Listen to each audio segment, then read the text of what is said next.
നമസ്കാരം സുഹൃത്തുക്കളെ, മണ്ണും മണവും പിന്നെ സിനിമയും എന്ന നമ്മുടെ സ്വന്തം ചാനലിലേക്ക് എല്ലാവർക്കും സ്വാഗതം.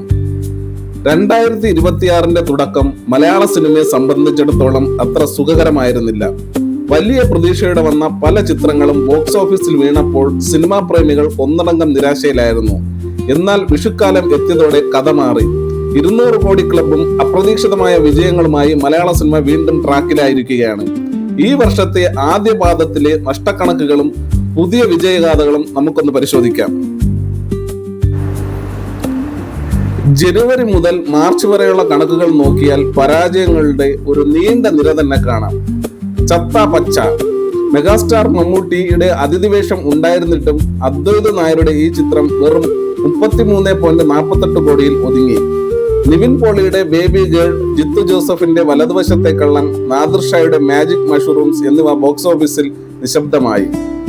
മാർച്ചിലെത്തിയ ഷാജി പാപ്പനും സംഘവും സമ്മിശ്ര പ്രതികരണം നേടിയെങ്കിലും 1200 കോടി രൂപ നേടി മാനം കാത്തു.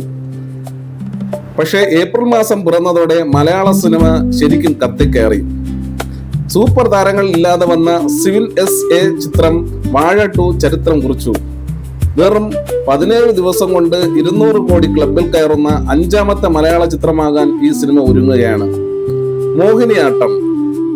സൈജു കുറുപ്പും സുരാജും തകർത്താടിയ ഭരതനാട്യം 2 അതായത് മോഹിനിയാട്ടം കുടുംബ പ്രേക്ഷകരുടെ പ്രിയപ്പെട്ട ചിത്രമായി മാറി. 5 കോടി ബഡ്ജറ്റിൽ വന്ന് ഇതിനകം ലാഭത്തിലേക്ക് കടന്ന ഈ ചിത്രം ഒരു ക്ലീൻ ഹിറ്റാണ്. പള്ളിച്ചട്ടമ്പി. ടൊവിനോ തോമസിന്റെ ആക്ഷൻ വിരുന്നായ പള്ളിച്ചട്ടമ്പിക്ക് ആദ്യ ദിവസം തന്നെ 8.2 കോടിയുടെ ഗംഭീര ഓപ്പണിംഗ് ലഭിച്ചു. 45 കോടി ബഡ്ജറ്റിൽ ഒരുങ്ങിയ പീരീഡ് ഡ്രാമയായതിനാൽ വരും ദിവസങ്ങൾ ചിത്രത്തിന് നിർണായകമാണ്.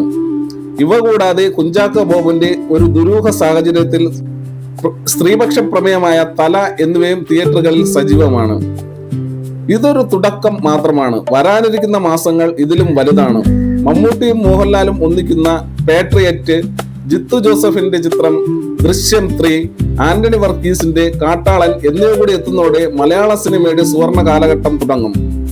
ഈ സിനിമകളിൽ നിങ്ങൾ ഏറ്റവും കൂടുതൽ ഇഷ്ടപ്പെടുന്ന ചിത്രം ഏതാണ്? താഴെ കമന്റ് ചെയ്യുക. കൂടുതൽ സിനിമാ കൃഷി വിശേഷങ്ങൾക്കായി മണ്ണും മണവും സബ്സ്ക്രൈബ് ചെയ്യാൻ മറക്കരുത്. നന്ദി. അടുത്ത വീഡിയോയുമായി വീണ്ടും കാണാം.